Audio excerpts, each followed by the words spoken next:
Hey there, friends. So I'm going to go back to the literature. You're a student and teacher of literature, and you've been studying this poetics, and you now know some of the fuller memes and so on, and you want to connect to STEM. So you're going from path, which is humanities, to STEM. It's just a shorthand. We know about the CP snow chasm. We know about efforts to bridge it. That was Fuller's conscious goal in writing Synergetics. So now we're humanities people coming over that bridge, and where do we need to connect? To the established STEM curriculum. And I'm giving you, I call these magic numbers. They're crystal ball sequence numbers. And I'm going to show you again where to connect to STEM. So number one is polyhedral numbers. Now, that's a category of numbers, and think of figurative numbers.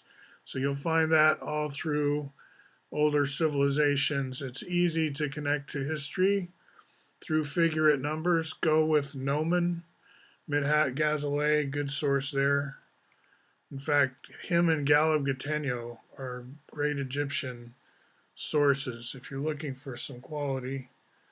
So I'm going to go to this link. I don't actually have it hardwired. I should. Maybe I do actually. I've done this recently. This is where you go to the Encyclopedia of Integer Sequences, which I recommend.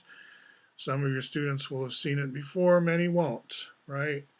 And in the link section is a connection to my stuff, which I'm specifically recommending. Well, actually, this isn't the one I was thinking of. I think it's another sequence. What if we just go layer by layer?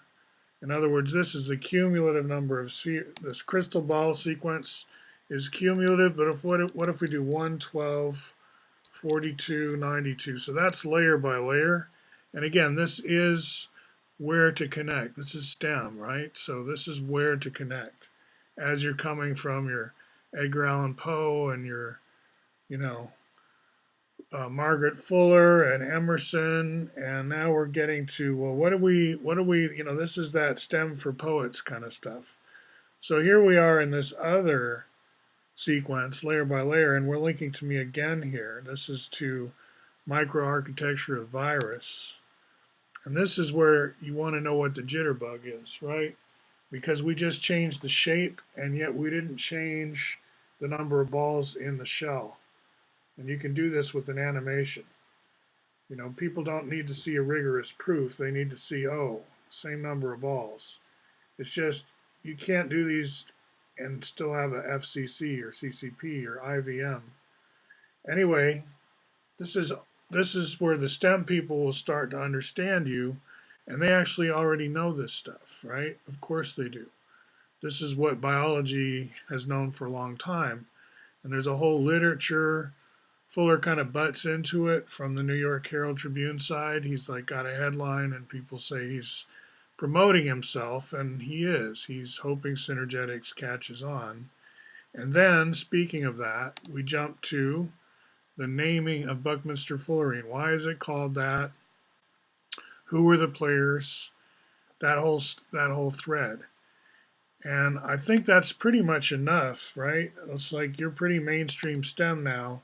But one more thing, going back, remember in architecture, this is your final link. Don't just go with the dome, right? Big mistake with the Bucky stuff is to say he's all about the dome. I've seen people say that.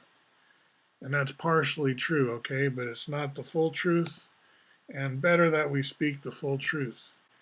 And so we want the Octet Truss, on which he also had a patent. And I'm waiting for Jupyter Notebooks to come back.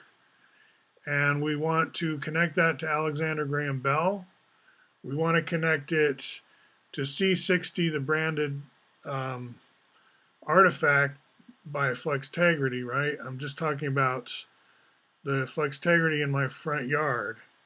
So that's connected conceptually. We want to make all these connections. Oregon Industry, that is the Business Accelerator building. I've been in it many times. There's a code school in there. I work to accelerate to some degree. All right, and so Pascal's triangle I'm going to bleep over. What I wanted to remind you is this is the Octet Truss, right? And this is your connection to sphere packing, because that's the same matrix you get with the spheres, right? Right up here. This crystal ball sequence is building a scaffolding, which in our world has volumes 1 for the tetrahedron and 4 for the octahedron. Those two together make the so-called octet truss. And we don't want to forget about this as we go for the hexapent, the fullerene, and the sphere and the dome. That's a different branch. So you want to keep both the fourfold symmetry and the fivefold symmetry, we could say. So fourfold symmetry, octet truss, scaffolding, fivefold symmetry, virus, fullerene. 4, 5, 4, 5, jitterbug, right? So this is how we wired it up in American literature. And if you're watching this from Iran right now, this probably is elucidating, because you wouldn't know it from most of our universities, would you? All right. Talk to you soon.